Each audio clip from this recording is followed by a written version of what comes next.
नमस्कार. आज आपण पाहणार आहोत की गुडघेदुखीवरती तुम्ही घरगुती घरातल्या काही साहित्यांचा यूज करून गुळामध्ये जर ह्या गोष्टी तुम्ही ॲड करून जर ह्या तुम्ही गुडघ्याला लावून घेतल्या तर बघा अशा पद्धतीने हे लावून मसाज करून घेतलं तर हे गरम आपण जो लेप तयार करणार आहोत तो तुम्हाला थोडासा गरम म्हणजे जेवढं तुम्ही गरमी सहन करू शकता तेवढं गरम ठेवायचं आहे. आणि अशा पद्धतीने जर तुम्ही मसाज करून घेतला आणि नंतर क्रेप बँडेज असतं ते लावू शकता, नी कॅप घालू शकता आणि वरून जर आपण गरम पाण्याचा वगैरे शेक देतो तर त्या पद्धतीने जर हा उपाय घरामध्ये केल्यावर तुम्हाला नक्कीच गुडघेदुखीवरती आराम पडणार आहे. तर आता गुडघेदुखीसाठी आता आपण सुरुवातीला म्हणजे पहिलं कारण मुख्य म्हणजे पाणी बसून पिणं हा एक म्हणजे तुम्ही आत्तापासून जर नियम पाळला तर कालांतराने तुमचे गुडघे अजिबात दुखणार नाहीत.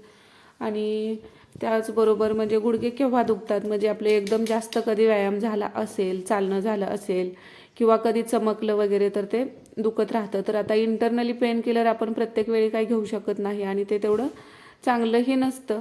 तर आपण बाहेरून म्हणजे असं घरगुती उपाय करू शकता किंवा तुम्ही मूचा स्प्रे तुमच्याजवळ कायम ठेवू शकता. त्याने सुद्धा म्हणजे दुखायला लागलं तर पटकन ते कमी येतं. तुम्हाला मग इंटरनली पेन किलर घ्यायची गरज पडत नाही. तर असाच आपण घरगुती उपाय पाहणार आहोत आणि कुणीही करू शकेल आणि एकदम घरातल्या काही गोष्टींचा यूज करून तुम्ही हे करू शकता. तर याचा कोणताही साईड इफेक्ट नाही आणि पण तुम्हाला आराम मात्र नक्की मिळू शकतो. तरी तुम्हाला इथे 1 चमचाभर गूळ खिसून घ्यायचा आहे आणि लसणाच्या पाकळ्या घ्यायच्या आहेत. आता 2च लसणाच्या पाकळ्या तर एवढ्यासाठी तुम्हाला पुरेशा आहेत. तर ह्या लसूण आणि गूळ तुम्हाला खिसून घ्यायचा आहे.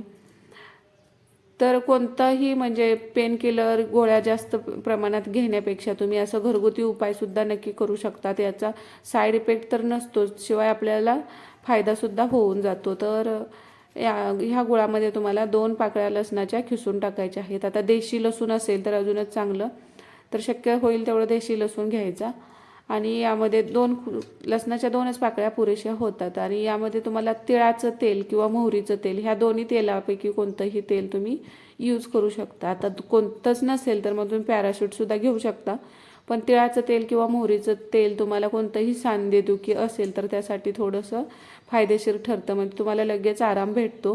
त्यामुळे असं थोडंसं तेल तुम्ही घरामध्ये सुद्धा आणून ठेवू शकता. तर यामध्ये मी मोहरीचं तेल ॲड केलेलं आहे आणि थोडंसं लिंबू तुम्हाला यामध्ये टाकायचं आहे. अर्धा चमचा लिंबाचा रस यामध्ये यूज करायचा आहे. तर हे सगळं आता व्यवस्थित मिक्स करून घ्यायचं आहे.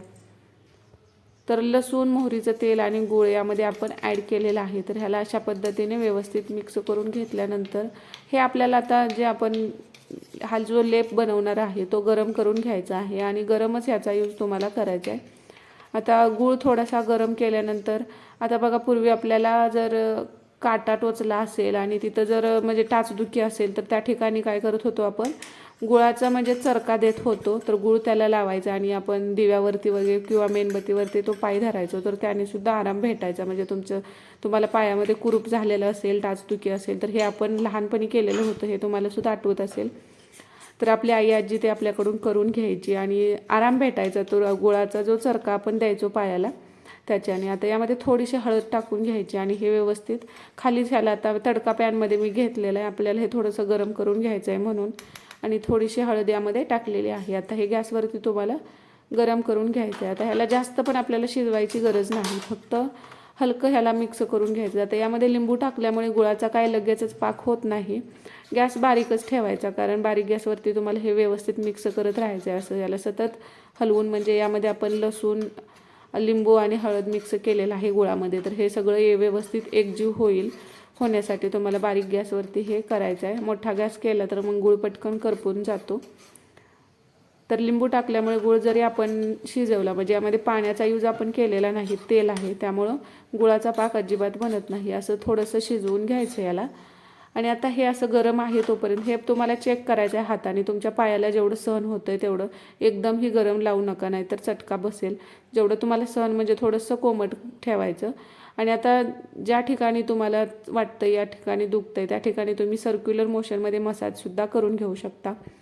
आणि व्यवस्थित ह्याला मसाज करत करत करत असं हे लेप तुम्हाला एकावर एक असं लावत जायचं आहे. तसं आपण बनवलेलं सगळं मिश्रण तुम्ही आपण जे काही तयार केलेलं आहे 1 चमचा गुळामध्ये तेवढं सगळं याच्यावरती लावून द्यायचं आहे. आणि सोबतच असा याच्यावरती मसाजसुद्धा आपल्याला करायचा आहे हलक्या हाताने. तर अशा पद्धतीने हे करत, आणि यावरती तुम्ही ना गुडघेदुखी तुम्हाला होत असेल सतत, तर तुम्ही हळदीचं दूधसुद्धा घेऊ शकता. पेलावर दुधात थोडीशी हळद टाकून ते कोमट दूध घेतल्यानंतर इंटरनली त्याने सुद्धा तुम्हाला गुडघेदुखीमध्ये आराम भेटतो. एकतर तुमचं जर पित्त वाढत असेल, तर ज्या लोकांना बघा पित्ताचा त्रास आहे त्यांना गुडघेदुखीचा त्रास नक्कीच होतो, किंवा पाया म्हणजे गोळे दुखतात, जर पित्तामुळे पण हे होत असतं. म्हणून पित्त पण होऊ नये किंवा पित्त कमी करण्यासाठीचे सुद्धा तुम्ही नॅचरली उपाय करू शकता. आणि पित्त कमी असेल तर मग तुमचे पायाचे गोळे येणं किंवा गुडघे दुखणे हे सुद्धा कमी होतं.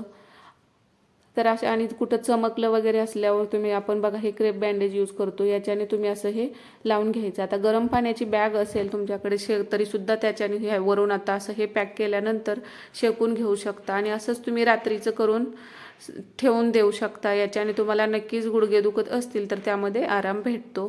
त्याचबरोबर प्रेशर पॉईंटचा पण आपण पाहणार आहोत, की आता जो तुमचा उजवा पायाचा म्हणजे उजवा गुडघा दुखत असेल तर काय करायचं, की उजव्या हातात तुम्हाला हे अशी रबर लावून घ्यायची आहे मधल्या बोटामध्ये, आणि थोड्या वेळा काही सेकंद ह्याला तुम्ही ठेवायचं आहे. 30 ते 40 सेकंद तुम्ही, म्हणजे जास्त वेळही ठेवू नका, 30 ते 40 सेकंद तुम्हाला ठेवायचं आहे, आणि ही रबर परत काढून घ्यायची आहे. यामुळे सुद्धा जो तुमच्या म्हणजे ज्या पायाचा गुडघा दुखतो त्याला त्याच बोटाला अशा पद्धतीने लावून घ्यायचा आहे. नक्कीच तुम्हाला गुडघेदुखीमध्ये आराम भेटतो.